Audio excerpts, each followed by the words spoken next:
Welcome to this video review of the new Motorola Razr. The new Motorola Razr is a new flagship from Motorola. It has a 1.2 GHz dual-core processor, 8 megapixel camera, an AMOLED 4.3 inch screen, and it has a sleek design. So we're going to take a closer look at this new phone from Motorola. The new Razr is very thin. It's about 8 millimeters, a bit thinner. And the cool thing about it is that the back is made from carbon, or at least it looks like carbon. But that's very neat. As you can see, there's a bit of a bump here. That's where the camera is. Also with the LED and the speaker. And at the front, you'll see a big, gorgeous Super AMOLED screen, 4.3 inches. So that's really nice. Well, if you look at the front, now we see here the Motorola logo, the speaker, the 4 Android buttons, menu, home, back, and search, as you can see. These buttons will not be anymore available in Android 4.0. The Motorola Razr will get an update to Android 4.0, also called Ice Cream Sandwich, so it's a bit of a shame that the buttons are still there, but for the current gingerbread version of Android they're still needed. If you look at the side of the device, then we can find here the SIM card and the micro SD card slots. On the other side we find the on-off button and the volume button. The volume button is particularly small, as you can see, and it's also placed in a bit of a weird place, because it's when you hold the phone, then sometimes you press the buttons and when you don't mean to. On the top we find 3 separate things: the 3.5mm headphone jack, the micro USB, and the micro HDMI connection. So that's also really cool. You can connect this phone to the TV. The cable is not provided, but it's a standard, so that's really cool. Well, as said, the phone itself is really fast. There's a 1.2 GHz processor. And the processor is almost the same as the Samsung Galaxy S2 processor.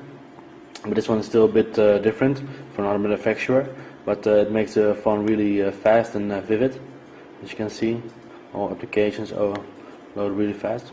Another thing that's unique is that Motorola has customized the Android UI from top to bottom. So the whole UI is Motorola's own. You can't recognize anymore the gingerbread interface in it. All the icons are Motorola's, and all the different things. Also the widgets, when you add a widget, they're all from Motorola, as you can see. So that's really cool. Also the animations, it has a little bit of an ice cream sandwich feel already, but then with other different things. Also this cool effect, if you can press like this, and like this, no. So that's also really cool effect for favorites. Well, if you look at the bloatware or the software that Motorola has added, then the first thing we see is that you can make your own hotspot. That's of course standard for Android, the standard Android version, but Motorola has made a little bit adjustments here. Also, another thing is Quick Office. It's standard provided, so that's an office to manage documents and everything. It works really well for Word, Excel, you name it. Another thing is social. So they put their own social client on it. You can add a Facebook, LinkedIn, Twitter, Picasa, Photobucket, and Less.fm. So that's also really cool. And also the other one is, here's this, Zinio Reader. With Zinio Reader you can see the ebooks and read ebooks. So that's also really neat. In terms of the quality of the phone, it's really good. Also the 1080p camera, so Full HD camera, is also really nice. It shoots nice videos. The sound quality is also really good, and the phone is really sturdy, and also it's good in your hands. It's you can control it with one hand with your thumb, so you can reach it from top to bottom. That's also really important, and it's just a good phone that's good in use. The Motorola Razr is also a good battery life. It's about 1 day until 1.5 days, depends how much you use it, but still it's really it's not that super good, but it's okay for a smartphone from with Android OS on it.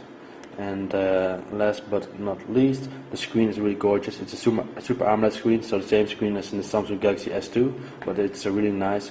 The colors are really good, and all in all, it's a really neat device. It's a bit expensive. Here in Holland, it's about 500 euros, but for that price, you get a really good phone that has also a unique design, and we really like it. But you won't find it in any store soon. Only in England and in the United States being sold in stores. Here in the Netherlands and in some other Europe countries, it's only available online by importers. Well, thanks for watching this review, and until next time.